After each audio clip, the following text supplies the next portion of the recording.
हिंदुस्थानचे कैवारी प्रबोधनकार सुपुत्र देव देश धर्म मराठी मनाचे मानबिंदू हिंदू अस्मितेचे शिरोमणी हिंदुस्थान हिंदू हिंदू धर्म रक्षक हिंदुस्थानचे एकमेव हिंदू हृदय सम्राट शिवसेना प्रमुख श्रीमान बाळासाहेब ठाकरे यांचा तमाम शिवसैनिकांचे कुटुंब प्रमुख आधारस्तंभ शांत संयमी ज्यांचं नेतृत्व अख्ख्या महाराष्ट्रात ज्यांचा बोलबाला विरोधक सवा गद्दार ज्यांना चारी मुंड्या चित केलं शिवसेना पक्ष प्रमुख सन्मान्य उद्धव साहेब बाळासाहेब ठाकरे यांचा हा आवाज कुणाचा शिवसेना जिंदाबाद जिंदाबाद.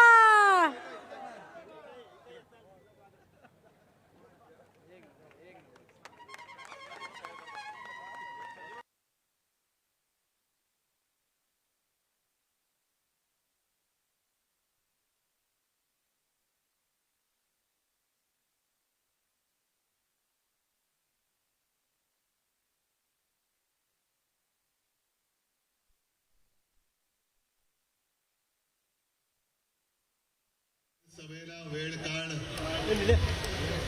सगळी बंधनं माफ आहेत. फक्त रात्री 10 वाजेपर्यंत. तसं पाहिलं तर आजचा दिवस काही सुट्टीचा नाही आणि आत्ताची वेळ सुद्धा अशी विचित्र आहे. ही सभेची वेळ नाही आणि तरी देखील तुम्ही किती वेळ झाला इकडे थांबलात माझ्यासाठी मला माहिती नाही. मी तुम्हाला सर्वप्रथम धन्यवाद देतो. एक एक जण म्हणजे भास्करराव काय सुषमाताई काय गीते साहेब काय त्याच्यानंतर आता सुद्धा ज्या घोषणा दिल्या हे सगळे आपले तोफगोळे आहेत. मला भाषण करायची गरजच नाही. हे असे एक एक तोफगोळे त्यांच्यावरती आदळल्यानंतर फक्त गुहागर कशाला महाराष्ट्रामध्ये शिल्लक नाही राहणार आहेत. आणि भास्करराव तुम्ही मगाशी बोलताना बोलले होते की त्यांचे भाजपाचे शीर्षस्थ नेते त्यांच्यावरती काहीतरी बोलताय आणि मी तिथे बोललो होतो की भारतीय जनता पक्ष म्हणजे आता जो भाडोत्री जनता पक्ष झालाय त्याचं सध्या शीर्षासन सुरू आहे. खाली डोकं वर पाय. आता तुम्ही इथे म्हणालात कोणतरी तुम्हाला नाच्या म्हणाल. म्हटले नाच्या बोलणारे यांचा दिल्लीत मुजरा आणि गल्लीत गोंधळ सुरू आहे. हे हुजरे या हुजऱ्यांकडे लक्ष देऊ नका. यांना काय नुसतं मराचं बोट चाटवलं किंवा कोपराला गुळ लावला की हे शांत बसतात. आपण यांना इतके वर्ष पाहत आलो यांच्याकडे लक्ष सुद्धा देऊ नका कारण आपली लढाई त्यांच्याशी नाहीच आहे. भाडोत्री जनता पक्षाकडे माणसं शिल्लक नाही राहिली म्हणजे आपलीच फोडून त्यांना गद्दारीचं दूध पाजून आपल्यावरती सोडतायत ते. एवढे हे नीच आहेत की त्यांना माहित आहे की उद्या जर का मारामारी झाली तर यांच्यात म्हणजे आपल्यात होईल. या भाडोत्री जनता पक्षांचे कपडे साफ. त्यांच्या अंगावर डाग पण उडणार नाही म्हणजे रक्त आपलं सांडलं जाणार. पण दुर्दैवाची गोष्ट अशी की त्यांना नाही कळत आहे. त्यांना आपल्याकडनं जे द्यायचं ते सगळं देता येईल तेवढं दिलं होतं. अजूनही आता काल परवा आणखी एक जण गेला. जे जात आहेत आणि जे गेलेत दोन प्रकारचे आहेत. एक तर यांचं काही खायला तरी भूकच भागत झालेलं आहे आणि दुसरं एवढं खाल्ले की अजीर्ण होईल अपचन होईल. ईडी इन्कम टॅक्स सीबीआय वाले डॉक्टर त्यांचा इलाज करतील म्हणून भाजपात गेलेत. म्हणजे अपचनावरती औषध तरी घ्यायला गेलेत किंवा आणखीन काहीतरी खायला गेलेत. आहे ठीक आहे सगळ्या गोष्टी तुम्ही बघता आहात. मी आणखीन काही वेगळं तुम्हाला सांगण्याची गरज आहे असं वाटत नाही. पण सध्या राज्यभर फिरताना मला एक दिसतंय की संपूर्ण महाराष्ट्र आता पेटलेला आहे. शेतकरी पेटलेत, कामगार पेटलेले आहेत, तरुण आहेत, महिला सुद्धा रागावलेल्या आहेत आणि सगळे एकच म्हणतात की ह्यांनी आम्हाला फसवलंय. आणि आज मी जाहीरपणाने सांगतो की तो जो एक भारतीय जनता पक्ष होता आम्हाला एक त्याच्याबद्दल आस्था होती.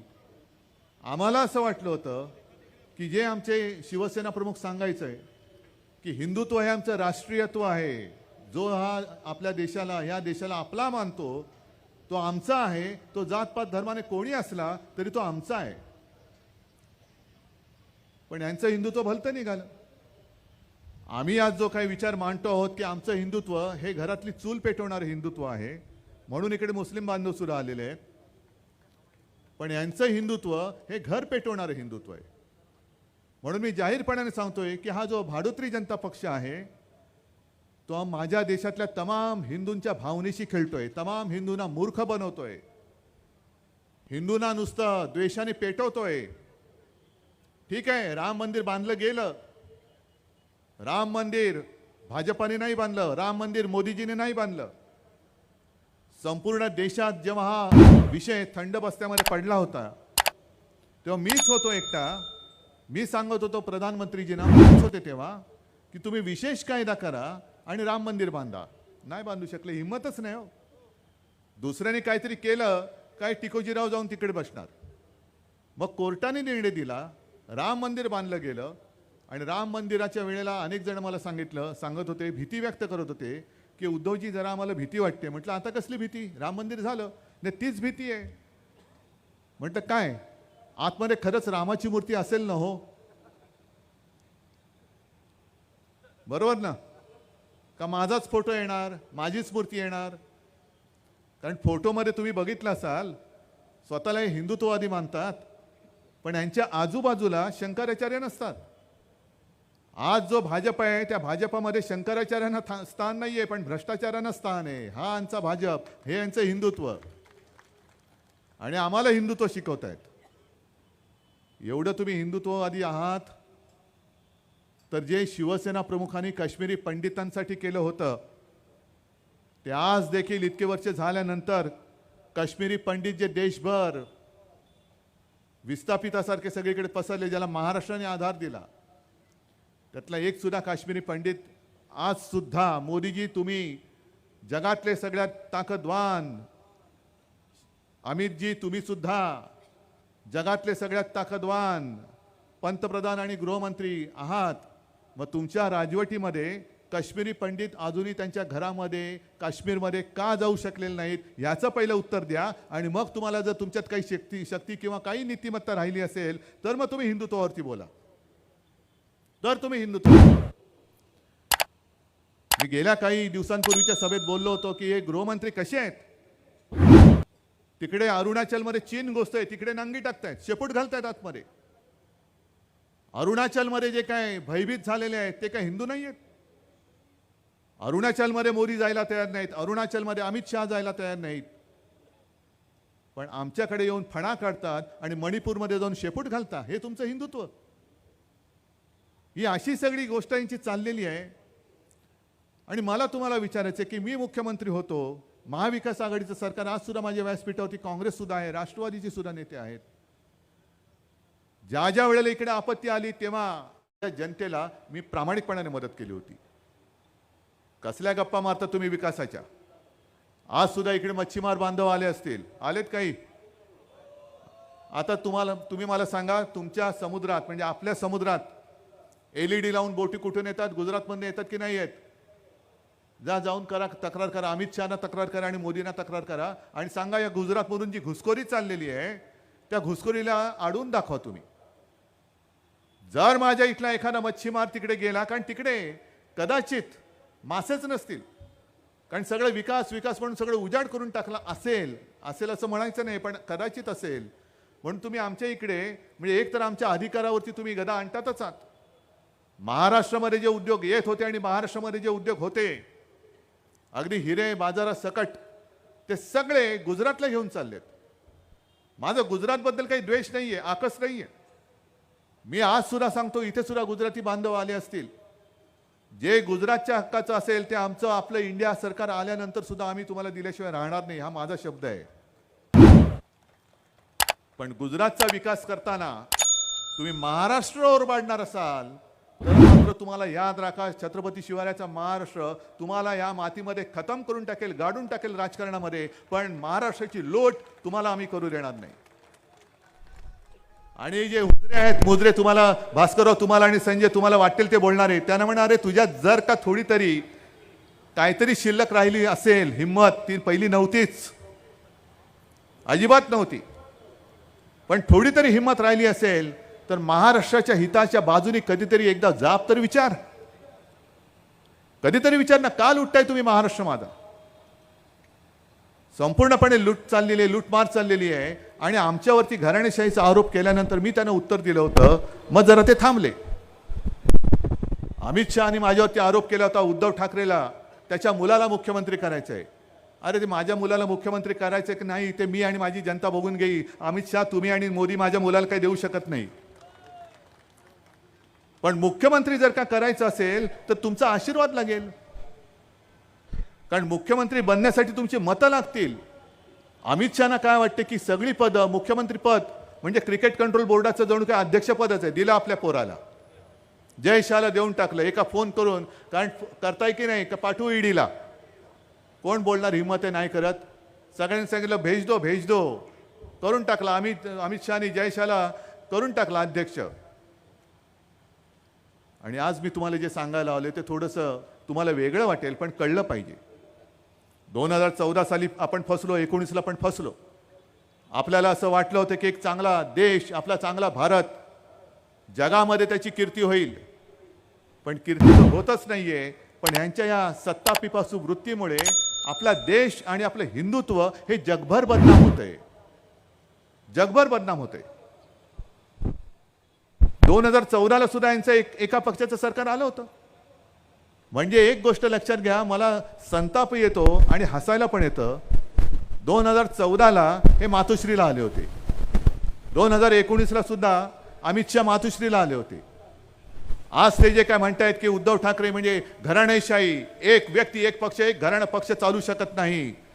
मग अमित शहा तुम्ही मातोश्रीमध्ये शिवसेना प्रमुखांच्या फोटोसमोर लोटांगण घालायला आला होतात आणि माझ्याशी बोलायला आला होता. ते का आला होतात? का मातोश्रीला लोटांगण घातलं होतं तुम्ही?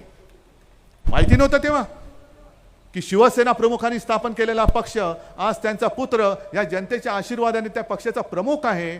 घराणेशाही तेव्हाही होती, आजही आणि उद्याही असणार आहे. कारण मुळामध्ये मला माझ्या घराण्याचा, माझ्या आई वडिलांचा मला अभिमान आहे. तुम्हाला कदाचित नसेल तो तुमचा प्रश्न आहे. पण तुम्ही माझ्याकडे आला होतात, त्याच्यानंतर तुम्ही घात केलात.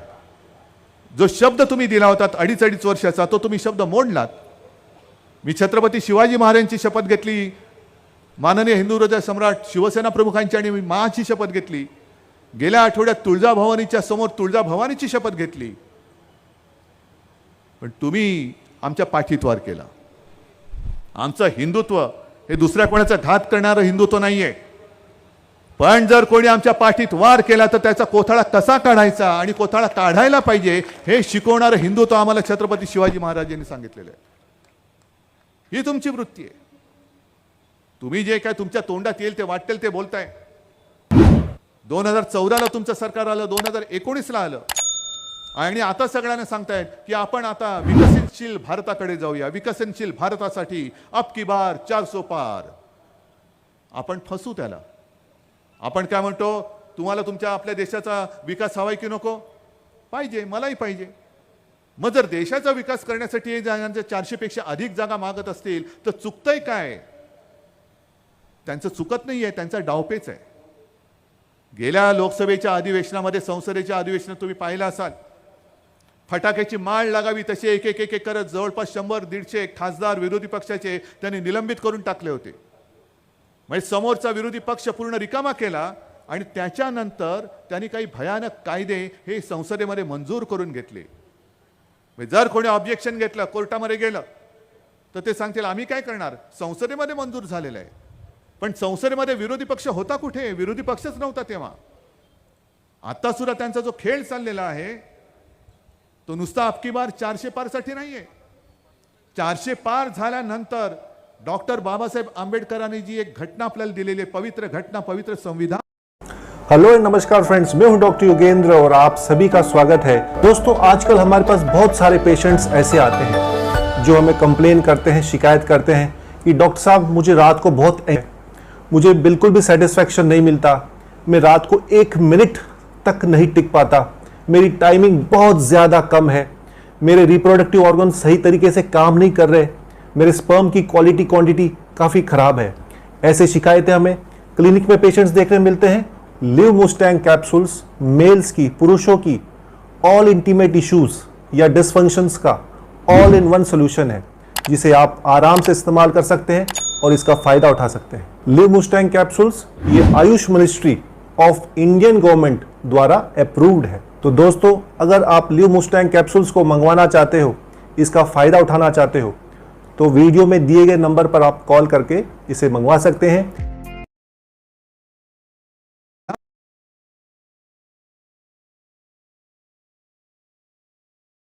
नेमतात तसे हे न्यायमूर्ती सुद्धा नेमायला लागतील, ज्याप्रमाणे निवडणूक आयुक्त ते नेमतायत।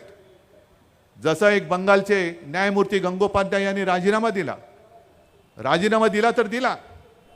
आजपर्यंत पद्धत अशी होती, ती सुद्धा चूक होती, की न्यायमूर्ती त्यांची कारकीर्द संपल्यानंतर पक्षात जायचे आणि राज्यसभेचे खासदार किंवा कुठेतरी राज्यपाल व्हायचे।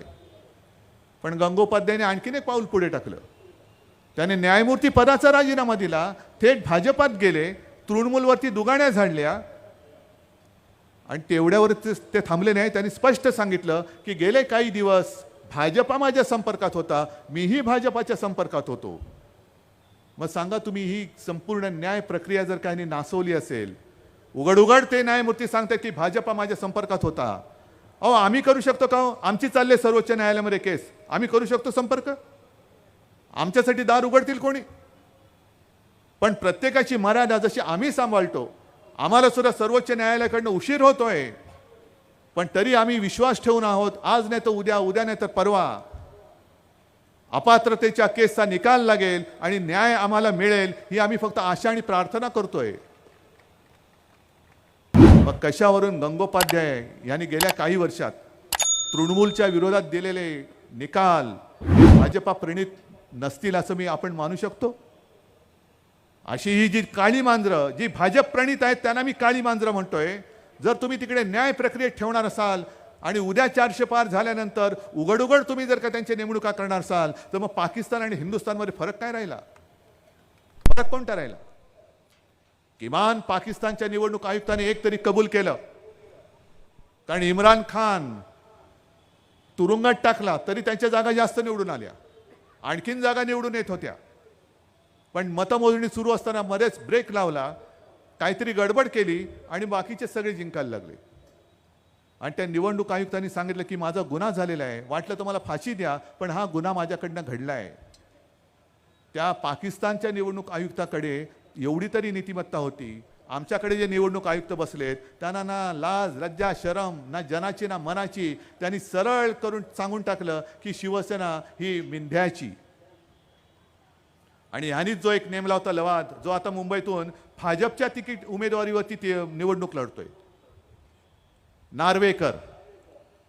मग हेच नार्वेकर भारतीय जनता पक्षाच्या तिकिटावरती तिकडे बसले, अध्यक्ष निपक्षपाती असायला पाहिजे, लवाद हा निपक्ष असायला पाहिजे, पण हाच मुळामध्ये पक्षाचा कार्यकर्ता, हाच परत लोकसभेचा उमेदवार, आणि त्यांनी जो निकाल दिला की शिवसेना ही मिंध्यांची। मग सुप्रीम कोर्टाने परवा एक त्यांना दिले कानफटामध्ये की तुम्ही जो काही निकाल दिलेला आहे शिवसेना कोणाची, हा विधिमंडळातल्या बहुमताच्या आधारावर दिलेला निकाल आम्ही दिलेल्या निर्णयाच्या बाहेरचा वाटतो की नाही, हे तुम्ही मला सांगा। सर्वोच्च न्यायालयाला हीच विनंती करायची की आता या कोणी कोणाला सांगायचं, कारण हे सांगण्याच्या आणि ऐकण्याच्या पलीकडे गेलेले आहेत। तुम्ही किती त्यांच्या कानफटात मारल्या तरी ते अक्कल नाहीये, त्यांना सुचत नाहीये काही, ते तर बोलूच शकत नाही, कारण ते दिल्लीचे गुलाम झालेत। आता तुम्ही सांगा, ह्यानी सांगा, मी सांगतो, तुम्ही सांगतो, असं न करता जोपर्यंत या देशामध्ये लोकशाही जिवंत आहे, शेवटच्या घटका मोजते, तोपर्यंत सर्वोच्च न्यायालयाच्या न्यायमूर्तींना मी विनंती करतोय, त्या लोकशाहीला वाचवा। ती मेली, मग औषध आलं तर काही उपयोग नाही, मग आपल्याला श्रद्धांजली तरी वाहता येईल की नाही, कारण हुकुमशाह आपल्या डोक्यावरती बसला असेल। ही जी मी लढाई लढतोय, आता आनंद गीते साहेब म्हणाले उद्धव ठाकरेंना मुख्यमंत्री करा, नाही माझं असं काही स्वप्न नव्हतं आणि आज सुद्धा नाहीये। मी तळमळीने तुम्हाला का सांगतोय, जसं कोरोनाच्या वेळेला मी तुम्हाला सांगत होतो, तळमळीने सांगत होतो आणि तुम्ही माझं ऐकत होतात, त्याच तळमळीने सांगतोय की बाबा रे आता चुकू नका, समोर हुकुमशाही दिसते जी कोरोनापेक्षा घातक आहे। जर या वेळेला तुम्ही चुकलात आणि पुन्हा मोदी तिकडे बसले तर उद्धव ठाकरेचा हा लढा नाहीये. तुम्ही विचार करायचा आहे तुमचं आणि तुमच्या भावी पिढ्यांचं आयुष्य कसं असेल. आज जे काही देशाला स्वातंत्र्य मिळालंय, आपण स्वातंत्र्य उपभोगू शकतो, आपण बोलू शकतो. जर एखादं मत पटलं नाही तर आपण मत मांडू शकतो. जर हे हुकुमशाह आपल्या डोक्यावरती बसले तर आपण बोलूही शकणार नाही. लॉकडाऊन कायमचा आपल्या आयुष्यामध्ये होईल आणि भावी पिढ्या ज्या जन्माला येतील, जसं आज म्हणजे काल मी प्रवास करताना एका चौकात मला थांबवलं. सगळे शिवसैनिक जमले होते, अगदी हो मुस्लिम बांधव सुद्धा होते त्याच्यामध्ये. म्हटलं काय रे? नाही साहेब, पुतळ्याला हार घालायचा आहे. तर म्हटलं कोणाचा पुतळा आहे? मी बघितलं तर भगतसिंगांचा पुतळा. म्हटलं आलोच. मी उतरलो आणि भगतसिंगांच्या पुतळ्याला माल्यार्पण केलं. किती वर्ष झाली भगतसिंग जाऊन? आज सुद्धा त्यांची आपण पूजा करतो. कारण हे सगळे क्रांतिकारक होऊन गेले म्हणून आपल्याला स्वातंत्र्य मिळालं. आणि त्यांच्या नंतर आपण इतके वर्ष आलो, या आपण त्यांच्या भावी पिढ्या आज देखील त्यांची पूजा करतो. तर आपल्या भावी पिढ्या आपल्याला काय म्हणतील?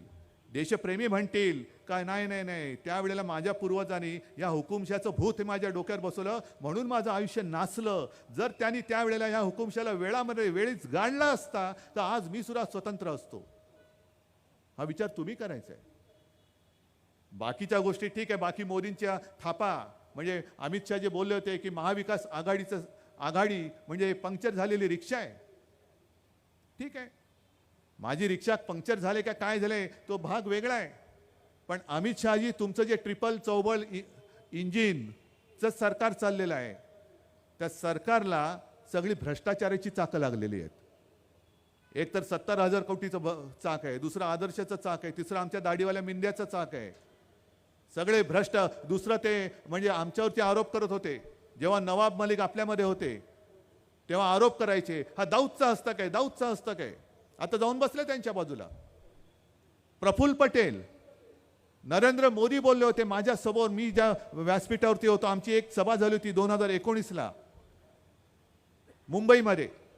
तेव्हा त्यांनी सांगितलं होतं असं काहीतरी वाक्य होतं की कुछ लोग मिर्ची का व्यापार करते हैं तो कुछ लोग मिर्ची से व्यापार करते हैं. म्हणजे कोण? इक्बाल मिर्ची बरोबर प्रफुल्ल पटेलनी जो काही व्यवहार केला होता त्याचा त्यांनी उल्लेख केला होता. आणि एवढा उल्लेख करून नाही थांबले तर जो व्यवहार तो व्यवहार ज्या मालमत्तेत झाला होता ती मालमत्ता ईडीने जप्त केली आणि देशद्रोहाच्या जागेमध्ये आज ईडीने स्वतःचं कार्यालय थाटलेलं आहे. मग त्या प्रफुल्ल पटेल बरोबर जो देशद्रोहाशी संधान बांधणारा तो तुमच्या बाजूला चालतो, तो मोदींचा सत्कार करतो. 70,000 कोटीचा घोटाळा करणारा अजित पवार तुम्हाला चालतो, त्याच्याकडनं तुम्ही सत्कार घेता. आदर्श घोटाळ्यातले अशोक चव्हाण तुम्हाला चालतात, त्यांच्या हातनं तुम्ही सत्कार घेता. आमचा गद्दार मिंदे चालतो, त्याची घराणेशाही चालते. बाजूची घराणेशाही कशी आहे ती त्याच्याबद्दल तर बोलण्याची गरजच नाही, ती तुम्हाला चालते. म्हणजे अशी सगळी भ्रष्ट आणि सडलेली घराणेशाही तुम्हाला चालते. पण ज्या शिवसेना प्रमुखांनी तुम्हाला तुमच्या संकट काळात वाचवलं त्या शिवसेना प्रमुखांची हिंदुत्ववादी घराणेशाही तुम्हाला का चालत नाही? आहे उत्तर? आम्ही तो तुमच्या सोबत होतो. 14लाही आम्ही हिंदू होतो, आजही आहोत. पण तुमचं हिंदुत्व हे बुरसटलेलं, सडलेलं, कुजलेलं आहे हे जेव्हा आम्हाला कळलं तेव्हा आम्ही भाजपचा त्याग केला, हिंदुत्व सोडलं नाही. पण आज हिंदू तर माझ्यासोबत आहेतच, पण हिंदूंच्या व्यतिरिक्त मुस्लिम आहेत, ख्रिश्चन्स आहेत, शीख आहेत, जैन आहेत, पारसी आहेत, सगळे माझ्यासोबत आलेले आहेत. कारण तुमची बुद्धिमत्ताच नाचकी आहे.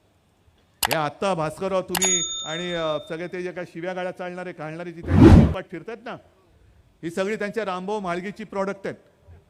रामभाऊ माळगी प्रबोधिनी. एक काळ जरूर होता की प्रमोदजी महाजन त्या रामभाऊ माळगीचे नाही म्हटलं तरी सर्वे सर्व होते. तेव्हा एक त्या भारतीय जनता पक्षाला काहीतरी उंची होती, विचार होता, काहीतरी उद्देश होता. पण आता मला माहित नाही रामभाऊ माळगी प्रबोधिनी चालवतोय कोण आणि त्याच्यामध्ये अशा घाणेरड्या शिव्या शिकवल्या जात आहेत हे मला आता पहिल्यांदाच कळलं. कारण आमचं हिंदुत्व हे ओवीवालं हिंदुत्व आहे आणि आजचं जे भाडोत्री जनता पक्षाचं हिंदुत्व आहे ते शिवीगाळी करणार हिंदुत्व आहे. ओवीवाले हिंदुत्व हे आमच्याकडे साधू संतांची परंपरा आहे, छत्रपती शिवरायाची परंपरा आहे, जिजाऊची आहे, किती नावं घ्यायची. आणि त्यांचे संस्कार आमच्या रक्तामध्ये आहेत. म्हणून मी तुम्हाला सगळ्यांना सांगतोय की तुम्ही त्यांच्या तोंडी लागू नका. कारण काय होतं, ही जी काय घाण आहे ह्यांचं आपलं सरकार आल्यानंतर त्यांच्या तोंडाला आपण फिल्टर लावू बरोबर. घाण आतल्यात राहील बरोबर फिल्टर लावू आपण. आता काळजी करू नका आणि त्यांच्या नादी लागू सुद्धा नका. आज आपण लढतो ती देशाची लढाई लढतो आहोत आणि म्हणून मला खात्री आहे की मी नुसता इकडे अनंत गीतेंचा प्रचार करायला आलेलो नाही. गेल्याही वेळेला आलो होतो, आज परत आलोय. गेल्या वेळेला इकडनं थोडक्यात आपली संधी हुकली, पण या वेळेला अत्यंत गरजेच्या वेळेला अनंत गीतेंची आपल्याला गरज आहे, अत्यंत आवश्यकता आहे. कारण देशात जर का आपलं सर्वांना घेऊन सोबत घेऊन चालणारं देशभक्तांचं सरकार या वेळेला आपण आणू शकलो नाही तर मग आपल्या देशामध्ये हुकुमशाही आल्याशिवाय राहणार नाही, हे परत एकदा तुम्हाला सांगतोय.